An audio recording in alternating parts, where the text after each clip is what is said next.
Good morning. We're back out in the van again, in our van. It's fantastic to be out in the van, isn't it? Yeah, proper family motorhome adventure with 3/5 of our family. We've left the big ones at home. The big ones are at home, meant to be studying. They are, honest. Meant to be. Yeah. Yes. Yesterday, awesome meal, wasn't it? Hickories. Yeah, Have you guys done hickories? Hickory Smokehouse just do the best barbecue meats. And we left the NEC and we went there and had a great meal, didn't we? Yeah, we both had a brisket, didn't we? What did you have, Georgie? I had a double some Smash. state of America burger. Smash burger of kinds, wasn't it? And then we've come to one of our favourite pub stops near the NEC, which is the Bluebell Cider House, Yes.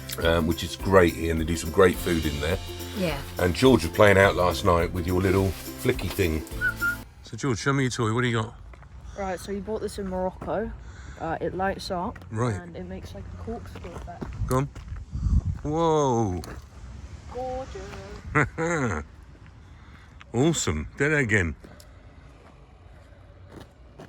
Yay. Awesome, bud. So George has got pretty much the whole car park to play with, and we've got the camper van over here with the back overhang in there, so we're not in anyone's way. And George has got a time lapse going up here.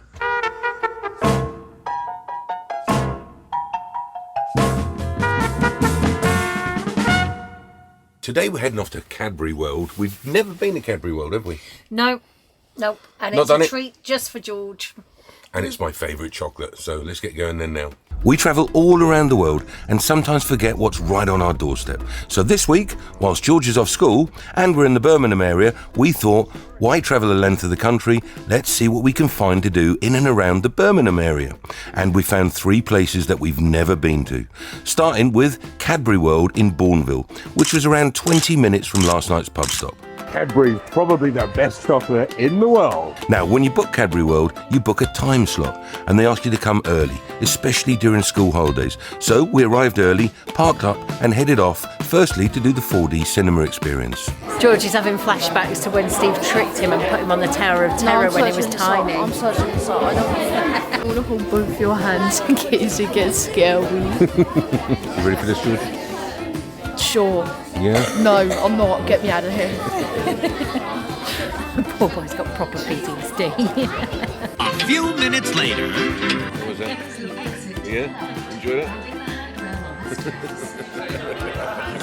So we left the cinema, queued and did another part of the experience before heading back to the van for lunch. So that was fun, little 4D experience. It was. And now we've got lunch, samosas that we got from the show yesterday, right? Yeah, leftover ones. You and George had some last night. So we think we've got chicken tikka and veggie, which is my favourite. Right, the lamb ones last night were the tastiest samosas I've ever had. I just noticed there's 220 watts coming in on the solar. And it's not even that sunny out here. It's just overcast and cloudy. And that's why you should have as much solar on your roof as you can. Because even in the winter, when it's a bit cloudy, you can pull in some good wattage. Right, gang, shall we go? Yeah, nice. Today we're a mini coach.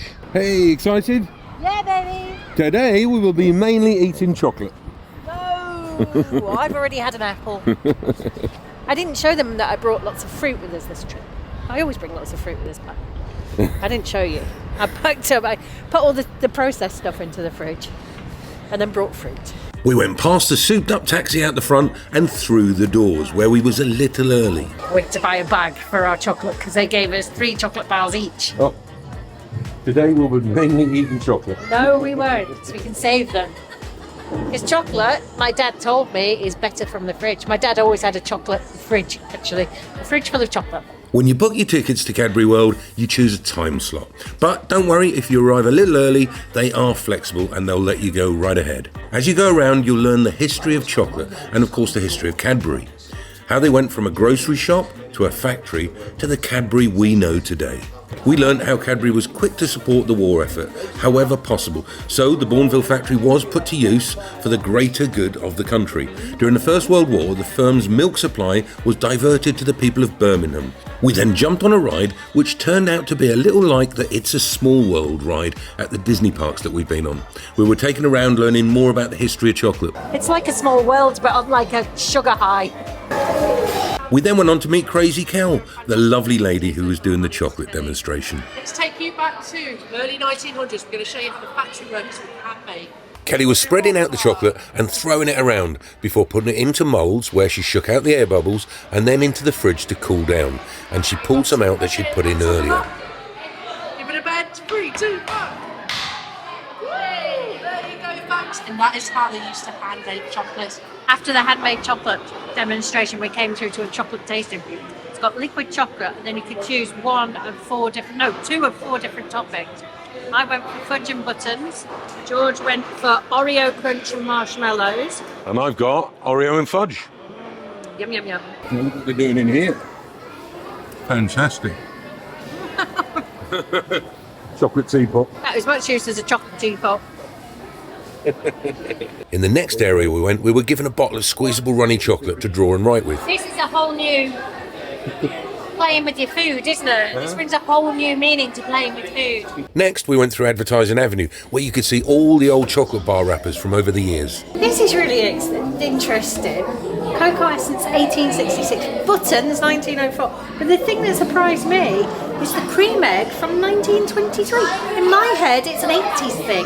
1981. Crunchy 1929. Right, curly whirly in the 70s, look. That's all right. And the tour finished off by coming out in the shop. It's Harry's birthday next week, and he's not had one in 4 years because he is my leap year baby. So we've got my chocolate football. There, how was that?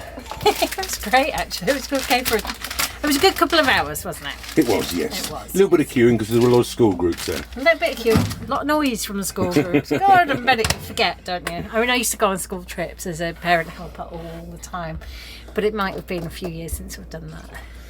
Right, where we head to? I don't know. What should we do next? And these glasses were fantastic. They've still got 67% in the battery, and I was taking photos, taking video on them for ages. So these will last really, really well. Right, next I think we're going to go for a little walk to walk the chocolate off that we've eaten. I've been using All Trails app, which is a good app to be able to find some nice walks. And Edgbaston Reservoir is 15 minutes up the road, so we're going to head there now. I think it's a half an hour walk round there, that'll do. And as usual, there's not anywhere to park this thing. And I suppose I could just park here. I'm going to stay. Here we go. This will do, in front of somebody's house, but it's not on double yellows. It's only for half an hour. So this is the route we're doing today, 1.7 miles, 33 minutes, and it's a circular route. And I've got my Georgie with me, hey bud? George said, I'm so happy you brought me out here, Dad. And he didn't want to come to start off with, did you? I didn't say that. And look what we've got here. Hey, we've got some geese. We're halfway around already, look. We started right over the other side. Hello guys, what's this thing here? Get in the comments, let me know what that is. It's a funny little thing. No, we're not halfway. Not quite halfway, nearly. About a third of the way round, George. Nice. Since we got George an iPhone for Christmas, he's been really into his photography. Haven't you, bud? Got some nice photos there. Very nice. Okay, so we're halfway round and we've got a few machines and George is going to have a go on this one. Right, underneath with your feet, mate. Yeah, that's it. Lay back. And up and down, do some crunches. That's it. Perfect. That'll warm you up on a day like this, wouldn't it? Still hurting from earlier. Like chocolate. Oh, can't wait to get back and put the diesel heater on the warm up. With rosy cheeks now, George. Look at them just swanning around in the water. Hey? See what I did there? And there we go. And we're done. 35 minutes in total, George. Hey? There. That was great, wasn't it, George? Lovely. Yeah, should do more of that, yeah? Definitely, yeah. Yeah. Get out and get a bit more exercise. And back to the van. Oh. Right. Hey, honey. All right. I am. Where's my boy? He's with us. He's just coming. Okay. You've been having a nice relax with a cup of tea? Coffee, actually. Oh, enjoying your coffee now. I am. He really enjoyed that. Yeah? Yeah, he did. Good. So I have found another park up at the wildlife centre I want to check out. Now it does say that it's been spoiled by somebody leaving the motorhome there and there's no overnight now. But since we've got to go past it, I'm going to check that out first, and if not, we'll probably end up at the pub we was at last night. We're going to Get out all right? If I get in? Get in all right, that's the question. I ain't going to try and get in there. I'm not even going to try and get in there. Look a bit tight on the entrance. Never mind. Let's go straight to the pub, shall we? Sure. Always good for the pub. Yeah, we're all right for this one.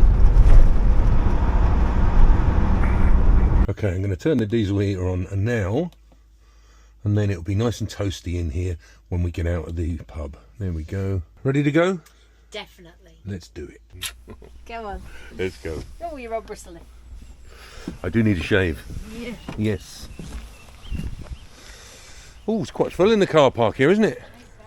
There's still plenty of room for motorhomes down the back here. Right, let's go and get some pub grub. So looking through the menu, my age is a benefit because I've just found a 50 plus penny. You don't qualify. Nope, not yet. Not for a few years yet, thank you. Right, Georgie. Right, mate.